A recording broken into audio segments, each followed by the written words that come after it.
I know that Agamben also does a lot of work. Oh, sure, go ahead. As far as like adoption goes, Yeah. do you think that there's enough resources for adoption, but there's not enough promotion for adoption?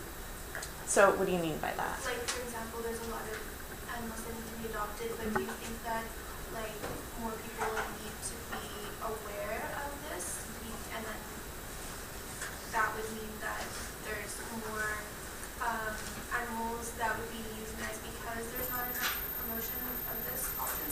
Sure. So basically, like shelters, they have more animals than they can actually take care of. So they euthanize the ones that are like supposedly like unadoptable or wouldn't go first. So this would be like older dogs, presupposed dangerous breeds, pit bulls, Dobermans, stuff like that, or feral cats, which is sort of like a digression on like the failures to like domesticate the cat and like certain cats that just like resist that. And do we have an ethical responsibility, since we tried to domesticate this species, to then like take care of them, or like at the very least not like kill them in mass numbers. So yeah, I think that I'm an advocate of the no-kill shelter paradigm.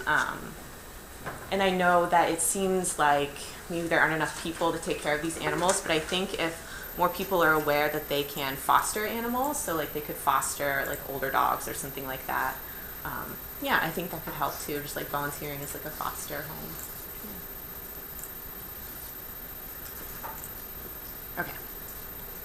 So, the recent biopolitical turn is bracketed by a politics of life slid quickly into death. And we know this can happen, right?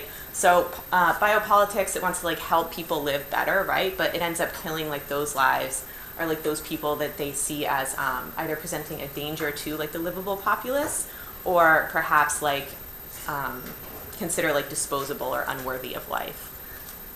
So, according to Michel Foucault, in the first volume of the History of Sexuality, biopolitics takes hold through the regulation of life. Foucault designates biopolitics as a system of politics in which methods of power and knowledge assumed responsibility for life processes and undertook to control and modify them. The sovereign seizure of life inevitably manifests itself through command over both the life and death of the people that I was getting at. So he explains, one might say that the ancient right to take life, or let live, was replaced by a power to foster life or disallow it to the point of death. Therefore, modern biopolitics no longer assumes responsibility over the methods in which humans live their lives, but now also enacts a paternalistic sadism, the decision over which lives are worth fostering and which are unworthy of consideration. So this categorization echoes racist rhetoric, genocidal impulses, and questions political omnipotence. Should political powers control the existence of life and the ways in which its subjects live?